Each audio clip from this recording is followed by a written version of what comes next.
It's been a dream to join the MCU. The movie is called The Fantastic Four. I'll confess, I did all my stretching for... Pascal is getting very defensive. He's getting very much, of course, vocal toward the critics, toward Marvel fans, blaming everything on Trump, blaming everything on MAGA and Trump supporters again. Sometimes I felt like I was in a Reed Richards science class, which is not what I really wanted to be in. Pedro Pascal is firing back. He's getting very tired of...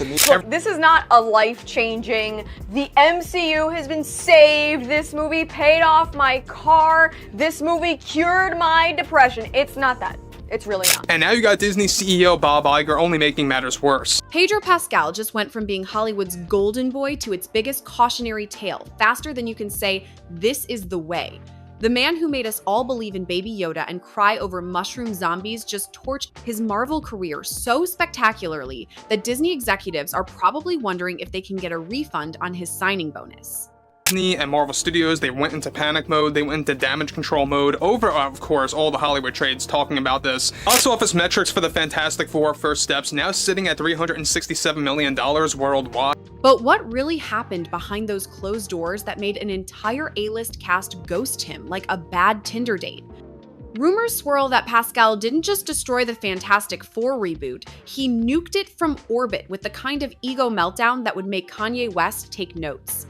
Sources whisper that Marvel's billion-dollar reset button turned into a self-destruct sequence the moment Pedro walked into rehearsals. The guy went from carrying the Mandalorian on his shoulders to carrying Marvel straight into the ground, and the details of how it all went sideways are juicier than a soap opera written by Jerry Springer. And actually going through a 66% drop, globally speaking. Let's talk about the audacity factor here. Pascal walked into Marvel Studios thinking he could rewrite their playbook single-handedly. The man looked at a script approved by committees, executives, and focus groups, then decided his Chilean wisdom was superior to decades of comic book storytelling. He pulled more rewrites than a film school dropout trying to impress professors. Except this wasn't homework. This was a multi-million-dollar franchise that employs half of Atlanta. But his creative genius was just warming up. Here's where it gets spicy. Whispers from the set suggest Pascal showed up to the table read with more red ink on his script than a high school English teacher grading essays. The man reportedly rewrote entire scenes without asking anyone, turning what was supposed to be a teen superhero flick into the Reed Richards Therapy Hour starring Pedro Pascal. His co-stars Vanessa Kirby, Joseph Quinn, and Eben Moss-Backrack went from excited castmates to witnesses of a career implosion. But the real fireworks were just getting started. The rehearsal process became a masterclass in how to alienate everyone around you while maintaining complete confidence in your terrible decision. Pascal didn't just suggest changes, he demanded them with the conviction of a man who had never heard the word no spoken in his presence. He turned collaborative creative sessions into one-man seminars about superhero psychology, probably using more therapy speak than an actual therapist's office. His fellow actors went from eager colleagues to hostages in his artistic vision, faster than you could say method acting gone wrong. Industry insiders claim Pascal didn't just rewrite dialogue, he tried to redesign costumes, rearrange camera angles, and micromanage everything from lighting to where the craft services table should be placed. The man went full control freak faster than a helicopter parent at a Little League game. Director Matt Shakman, who successfully herded the chaos of WandaVision, reportedly found himself dealing with an actor who thought he was the next Christopher Nolan. Pascal's notes covered everything except how to win friends and influence people, which clearly wasn't his strong suit. Production assistants started taking bets on how long before someone would crack under Pascal's creative dictatorship. The man treated every conversation like a debate he was determined to win, even when discussing mundane details like catering preferences. Crew members began avoiding eye contact faster than teenagers dodging chores, and the set atmosphere went from excited energy to funeral home vibes. But the promotional disaster was lurking around the corner. The press tour became a masterclass in awkward tension that made watching paint dry seem entertaining by comparison. Pascal dominated every interview like he was running for president of the Marvel Cinematic Universe, while his co-stars looked about as comfortable as vegetarians at a barbecue convention. Vanessa Kirby's smile got tighter with each question. Joseph Quinn started making nervous jokes that weren't actually funny, and fans on Reddit began dissecting every eye roll frame by frame like they were solving a murder case.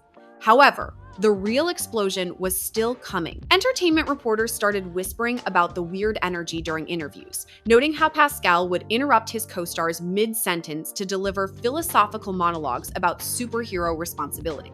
The man turned simple questions about fight scenes into lectures worthy of a college literature course, complete with references to ancient mythology and modern psychology. His castmates began developing the 1,000-yard stare of people trapped in conversations they couldn't escape, while publicists frantically tried to redirect questions to safer topics. Marvel executives thought they could salvage the situation with a private Zoom call, the kind of meeting where careers go to die. Sources suggest Pascal used this final lifeline to deliver a 20-minute monologue about superhero philosophy that would make a college freshman's philosophy paper look concise.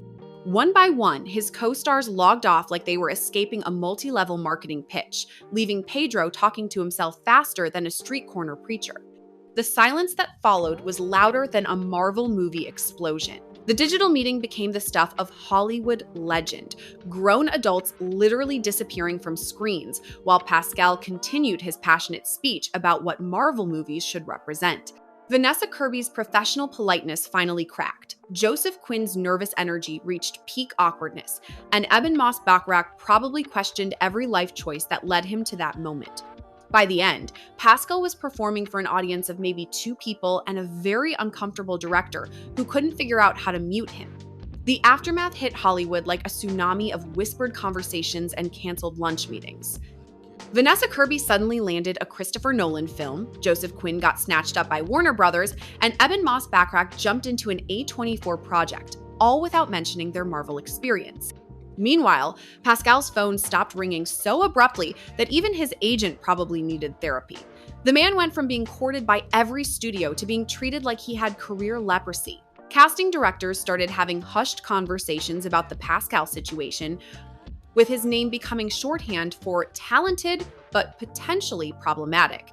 Agents began steering their clients away from projects he was attached to, and executives started adding clauses to contracts that would make lawyers rich and actors nervous.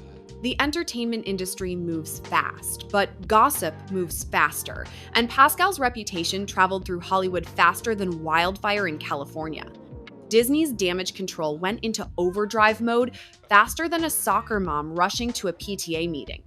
They scrapped the entire project, wrote off millions in development costs, and probably burned sage in the conference rooms where Pascal's name was mentioned. Bob Iger himself reportedly had to explain to shareholders why their biggest superhero reset turned into their most expensive disaster. The Mouse House doesn't forgive and forget. They just forget you exist entirely. The financial implications were staggering. Pre-production costs, cast contracts, promotional materials, and future revenue streams all vanished because one actor couldn't play nicely with others. Disney shareholders probably needed counseling after learning that their investment in Marvel's future was torpedoed by an actor having creative differences with reality. The board meetings must have been more painful than watching Adam Sandler dramatic films. Marvel fans started connecting dots like conspiracy theorists at a UFO convention, dissecting every awkward interview moment and uncomfortable pause. TikTok exploded with theories, Twitter became a crime scene investigation, and Reddit users put CSI detectives to shame with their frame-by-frame analysis of cast interaction.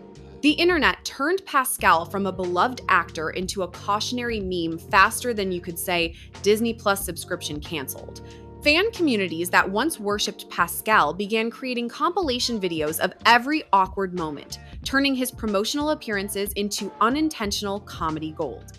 The man who once generated positive fan fiction became the subject of conspiracy theories and workplace behavior analysis. Social media users dissected his body language with more intensity than film school professors analyzing Citizen Kane, and the verdict wasn't favorable. What makes this whole situation more tragic than a Nicholas Sparks movie is that Pascal was supposed to be Marvel's savior, the experienced actor who could anchor their next decade of storytelling. Instead, he became their biggest behind-the-scenes disaster since ever. The man who made us believe and found family dynamics on The Mandalorian destroyed his own Marvel family before filming even began. Hollywood has a long memory and an even longer grudge list. The irony is thicker than a Marvel movie plot. Pascal spent years building a reputation as a collaborative professional actor who elevated every project he touched. Then he walked into Marvel Studios and proceeded to demonstrate every quality that makes actors unemployable in Hollywood. He went from being the guy everyone wanted to work with to the guy everyone wanted to avoid working with, and the transformation was more dramatic than any superhero origin story. The entertainment industry loves a comeback story, but they love a spectacular fall from grace even more. Pascal went from being the internet's daddy to being Hollywood's cautionary tale about what happens when talent meets unchecked ego. He turned his dream role into his nightmare scenario and took down an entire blockbuster franchise in the process. Studios are now probably adding Pedro Pascal clauses to their contracts faster than insurance companies add natural disaster coverage. Industry veterans started using Pascal's situation as a teaching moment for younger actors about the dangers of believing your own hype. Talent agents began incorporating his story into cautionary presentations about maintaining professional relationships, and acting coaches probably added new sections to their curriculum about collaborative filmmaking. The man became a case study in how to destroy a career while trying to perfect it. So here we are, watching one of Hollywood's most beloved actors become its biggest what-if story. Pedro Pascal had the golden touch. Everything he appeared in turned to streaming gold and critical acclaim. But apparently, even the Midas touch has its limits, and Marvel's billions couldn't save him from himself. The man who could make us cry over a puppet baby couldn't make his co-stars stick around for a simple table read. The tragedy isn't just personal, it's professional on a massive scale. Pascal destroyed relationships with some of the industry's most respected actors, burned bridges with the biggest entertainment company on the planet, and created a cautionary tale that will follow him for years. He proved that talent without humility is just expensive liability, and that even the most beloved actors can become unemployable overnight. The moral of this Hollywood horror story? Sometimes the biggest enemy of success isn't failure, it's ego wearing a superhero costume. Pascal proved that you can conquer galaxies far, far away and post-apocalyptic America, but if you can't play nice with your Fantastic Four family, you'll end up playing by yourself. And in Hollywood, playing alone means you're not playing at all. Now the question remains, will Pedro Pascal bounce back from this career catastrophe, or will he join the long list of actors who flew too close to the Marvel sun and got their wings clipped? Only time will tell if Hollywood's former golden boy can rebuild his reputation, or if he'll be remembered as the man who single-handedly destroyed Marvel's most anticipated reboot. One thing's certain, this story has more plot twists than a Marvel multiverse movie, and the ending is still being written.